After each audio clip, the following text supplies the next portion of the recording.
I'm not gonna lie to you. This one, it's a little weird.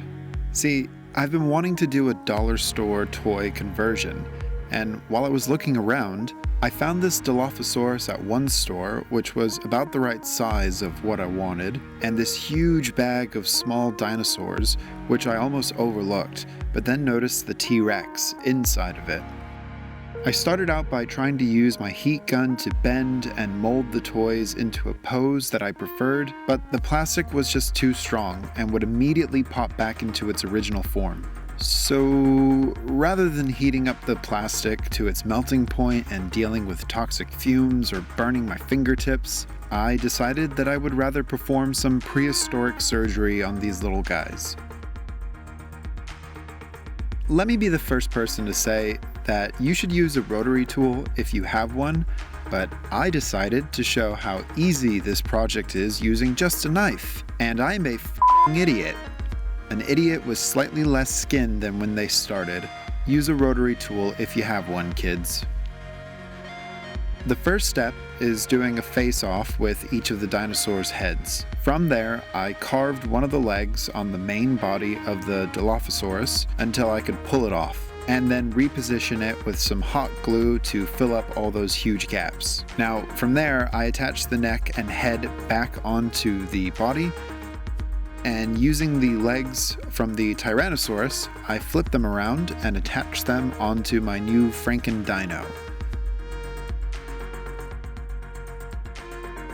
And yeah, this is that point of the project where I just want to give up on the whole thing. It's that midpoint hump that you kind of find with just about every project in my experience, and you just need to get over it. For a kit bash like this though, I knew that after I hit it with a couple of quick coats of primer, that I would figure out the final look and feel better about the whole misshapen mess before me. It still doesn't look great, but I had to soldier on and just get it done. To fill in the gaps and add on some more sculptural details, I'm using Milliput. You could use green stuff or just about anything else for this, but I love the bright orange color of this Milliput. The contrasting colors just helps me see what needs to be filled or sculpted.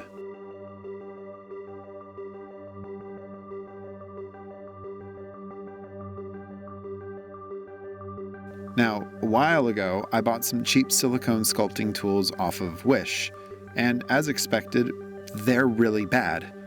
And I couldn't use them for sculpting in Chavant clay. The clay is just too hard for these flimsy little tools. But for this application, they actually work pretty darn well, and it helps me get some wrinkles into the Milliput for the flesh texture.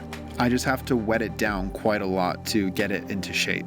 My metal sculpting tools work a lot better for sharper details and adding on small amounts of Milliput where it's needed.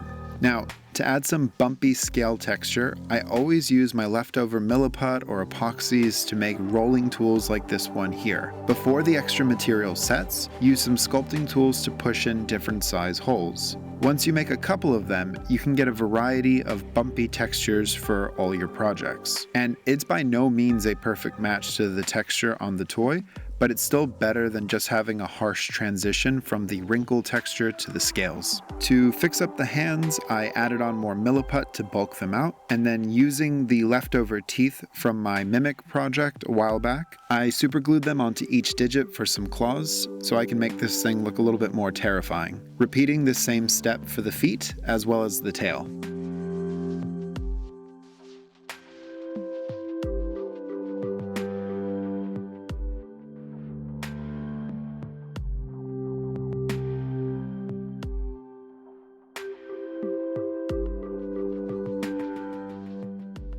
This little toy is looking more and more dangerous with each pass. A lot of this sculpting and gluing was difficult to capture on camera with my current setup, but I kept on adding and shaping material all over the figure until the model looked less saurian and more like a horn-covered nightmare. Remember all that anxiety I had before?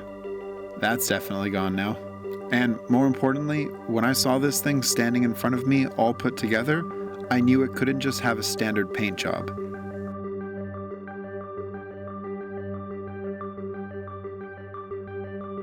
After hitting it with 3 coats of white primer, I pulled up every reference photo I could find of albino reptiles and started to experiment. After all, if this thing is living underground, it would probably be a pretty pale color anyway, right? For the softer, fleshy underside of this monstrosity, I did a few coats of cadmium red mixed in with a titanium white, until I got the fleshy pink color that I was after. This same color was used around any highlight areas that I deemed fit on the Tarrasque.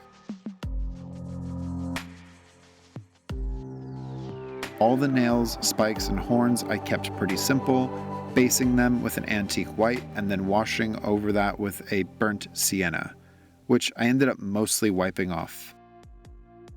For painting the eyes, I decided to make them just pure cadmium red so they'd have a bloodshot kind of look, to put the ever-loving fear into whoever has to fight this thing. Then, to really imply that this is a strange, underdark, wild magic abomination, I lightened up some cerulean blue to wash all over the white areas. And once again, I know that this is not the right order to do any of this painting, but I didn't really plan on this color scheme when I started, so I was very much making it up as I went along. After a second pass of paint, fixing up any problem areas, my albino underdark Tarrasque was finished. Considering that a few days ago this thing was dollar store dinosaur toys, I'm actually really stoked with how it turned out.